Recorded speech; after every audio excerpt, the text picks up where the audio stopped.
Alors, comment on voit un adolescent débordé par l'angoisse et la détresse?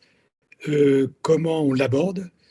Euh, je crois que, il est important de comprendre que l'angoisse et la détresse de tout être humain, quel que soit son âge, c'est une angoisse qui mène à une certaine solitude.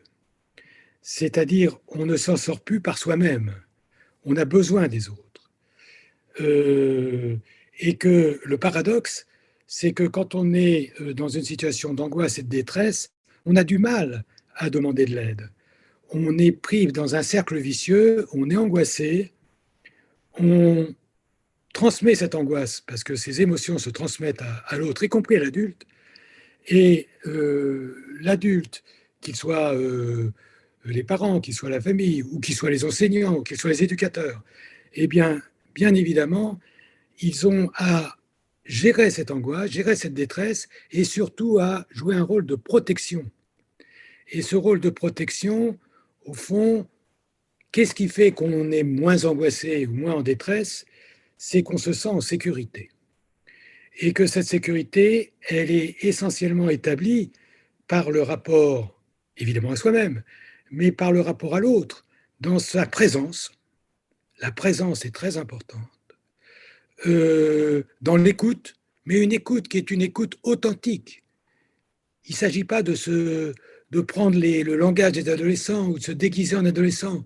C'est une écoute de quelqu'un qui donne à l'adolescent l'image de quelqu'un qui est suffisamment proche de lui, mais qui en même temps est différent pour pouvoir le protéger et l'aider.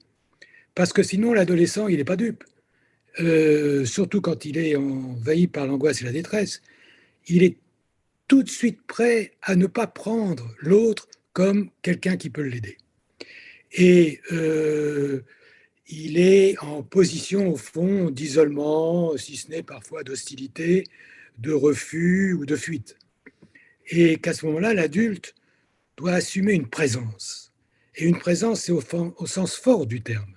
C'est-à-dire qu'il doit accepter les attitudes de l'adolescent sans les cautionner, qu'il doit accepter que cet adolescent, dans ce qu'il exprime, c'est souvent de l'angoisse et de la détresse, en effet, et que c'est important d'être présent, d'être là, et d'être là avec ce qu'on est, en tant qu'être humain, avec tout ce qui nous caractérise de ce qu'on a appris par, par la vie, et qui fait que on peut justement apporter une certaine réponse, un certain apaisement par la présence, aussi par les propos ou les activités qu'on propose, bien évidemment.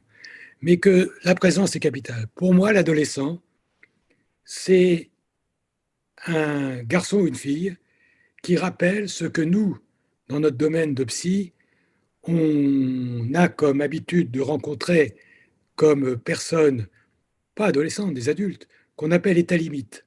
C'est-à-dire, ce sont des personnes qui sont pris par l'instabilité, qui sont pris par une sorte de perte d'identité, qui sont pris par des colères, qui sont pris par une difficulté justement à trouver une sécurité.